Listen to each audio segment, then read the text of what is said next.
So these are the ideas we've had for the setting in our film. So for the first scene in the film where Lola is singing, we thought we'd use our school stage, as we've got the red curtains in the background, which keeps the colour of red as a constant colour theme alongside her character, so you know that she's evil, and sort of the colour of a warning to the audience that she's a malicious character. And also it looks quite like a proper stage, so you can so we can carry through the theme of realism as well, the idea that she is singing on an actual stage.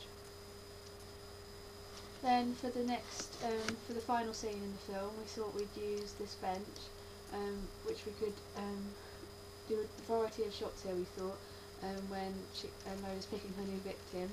We had the idea of her coming in from the right, and we could track her feet as she goes to sit down next to her new victim. And it's also, I thought, quite a good scene to show the audience that she's still alive, that sort of thing as well. Then for the phone box scene, we decided to use the phone box down the high street. We thought it would be quite effective, as it's sort of a modern box with an old-fashioned phone inside, if that makes sense. So you can analyse that by the idea of a neo-noir, so we're taking old-fashioned ideas and placing them in a modern interpretation. I also felt the box reminded me of Brick, when in the scene where he's on the phone trying to talk to her, the woman he's trying to find. I thought it looked quite similar with the sort of modern box it's in. And also in the scenes in Brick, they've got very low lighting, just the light of the telephone box is reflected on him, and it sort of reflects the idea of isolation and hidden and deception and things like that, the idea of the unknown. So we've subverted that sort of idea by using the femme fatale in the phone box. So this time we're bringing in the idea of hidden identity. So instead of showing the theme of isolation, we've got the idea that she's using the phone box to protect her identity by using a device which can't trace back to her. So it shows the audience she's sort of a cunning character, and she knows what she's doing. She's planned it all out. She's a very malicious person. And then for the final fight scene, we contemplated using a local cafe, but eventually decided on Pepper's Alley, which is near the school. We felt it was more accessible and linked well with neo-noirs, as it has a lot of the themes that we could analyse that are linked to the genre.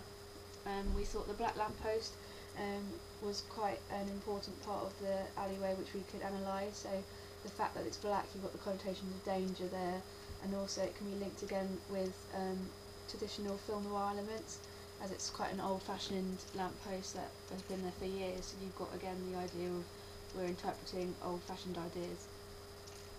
And also the alleyway is quite isolated and with high brick walls, so you can analyse the idea that it's they're hiding away from society, so the idea of deception as well, and also the fact that they're isolated away from society, there's no one there to help them.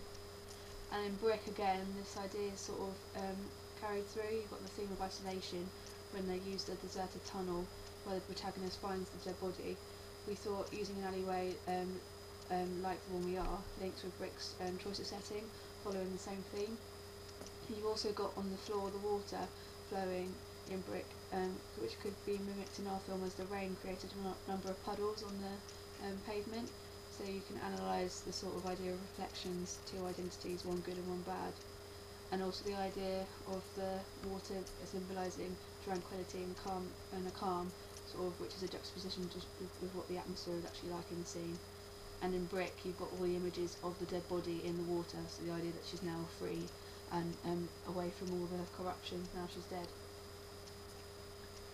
So this is just another image from the other side of the alleyway.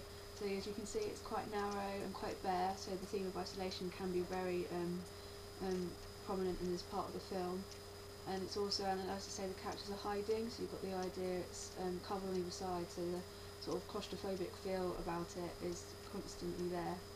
I also felt that the bricks were quite red, and we can change the lighting colour to make it even more red, so even in this scene, the femme fatale's colour theme can still be a prominent one throughout this scene as well, with the idea of the red brick.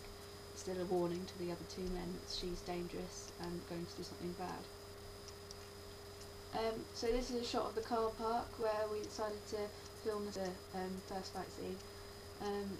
I thought it looks very sort of derelict and empty, so it can be linked to where Lola is singing, jumping between the two scenes.